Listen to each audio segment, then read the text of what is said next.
Beautiful. One of the greatest joys I can imagine, Lang Lang, is having you in town. And welcome to Toronto. Thank you, Maestro. Thank you. You know, let me take you back to about 1998 when I got a phone call asking me if I would have the young Lang Lang be my soloist with the Houston Symphony for a concert in the summertime, an outdoor concert. And I had vaguely heard this name, and I called your then teacher, Gary Grafman, one of our great friends. And Still my teacher today. Still your teacher, a great mentor.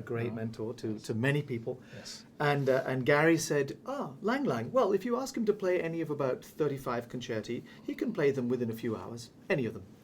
And sure enough, you came down and you played the Liszt E-flat concerto with me and the Houston Symphony, and it was absolutely one of the most beautiful experiences, glittering performance. In a way, that was the first public moment, I would say, the first big public moment. Yes. Before your Chicago exciting absolutely. event. Yeah. What are your memories of that time when you were first told, oh, you're going to come down and play with the Houston Symphony? I was very excited. I still remember the rehearsals on those melodic lines with clarinet.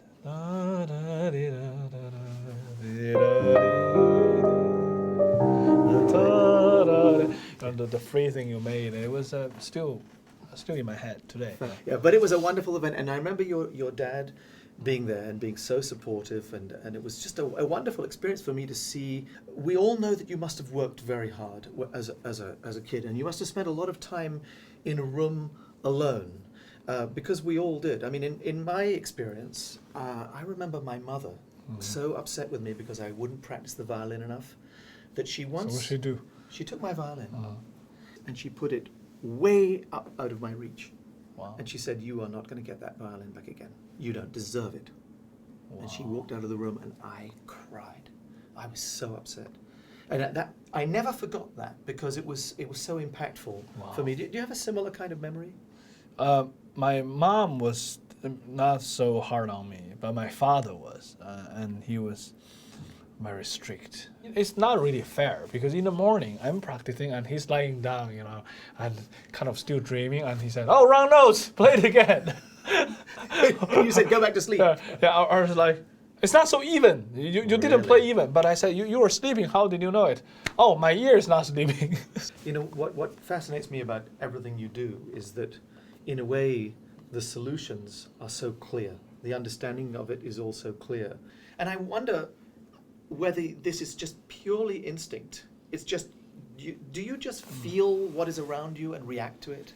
I figured something that we must do something for the young people, and so that's why I established my foundation 3 years ago, the Lang Lang International Music Foundation.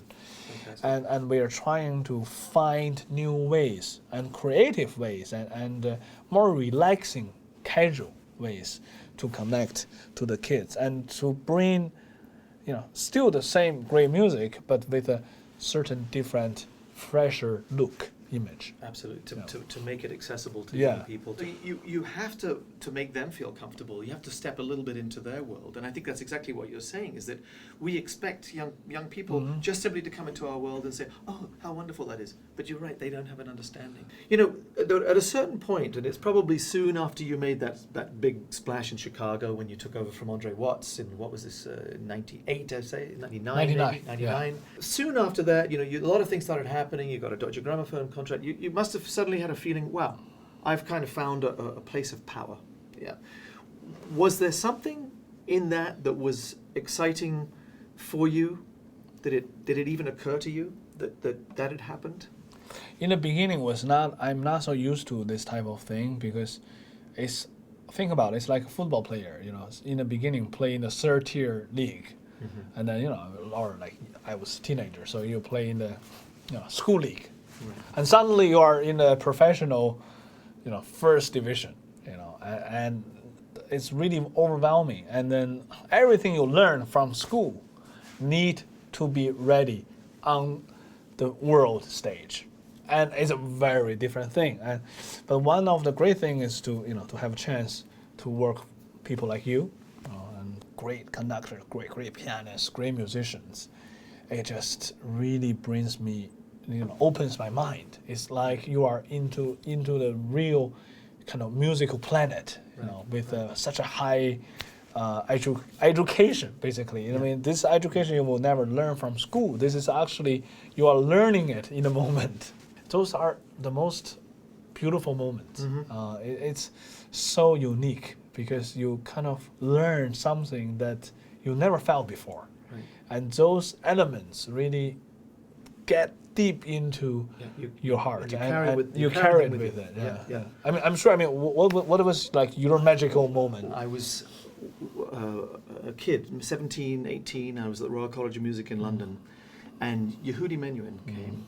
Now he was just one of my greatest heroes, as a violinist and as a human being. Anyway, he came to the Royal College of Music, and he gave a talk. Played a little bit. He showed us his yoga, and he gave a talk. I was completely inspired. I'm practicing an etude, but I mean, it just had these harmonic progressions that I thought were very beautiful. And I'm just practicing away. I'm just having a wonderful time. I'm doing this, and I'm practicing, and I suddenly have this awareness. Wait a minute. I don't think I'm alone. My eyes were closed, and I put down my violin, and there was Yehudi Menuhin, just standing. I don't know how long he'd been there, but it wasn't 10 seconds. He'd been there for several minutes while I was playing this thing. And he was obviously so touched by the fact that I had been actually so touched by what he must have assumed. I'd listened to him play and listened to him speak, and then I'd gone away and just started playing the violin, and I was unaware, oblivious of anything else going on around me. And I just remember how he looked at me and he said, "That was so beautiful." That was it.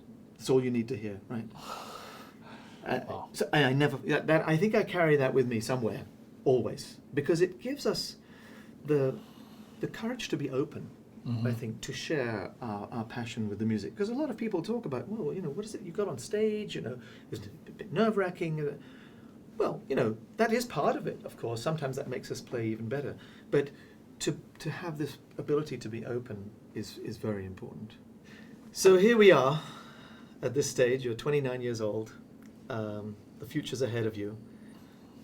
Can you have any kind of a sense of what kind of legacy you'd like to leave in the end?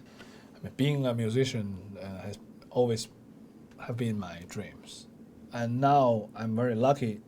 I became a musician, but being a musician is not for 5 years, 10 years, 20 years. We already choose to devote our life in music, and so my future wish is to keep going as a musician and improve myself, of course, but in the same time inspire as many kids as possible and as many musicians and audience, music lovers as possible to really enjoy being a musician in life. Fantastic.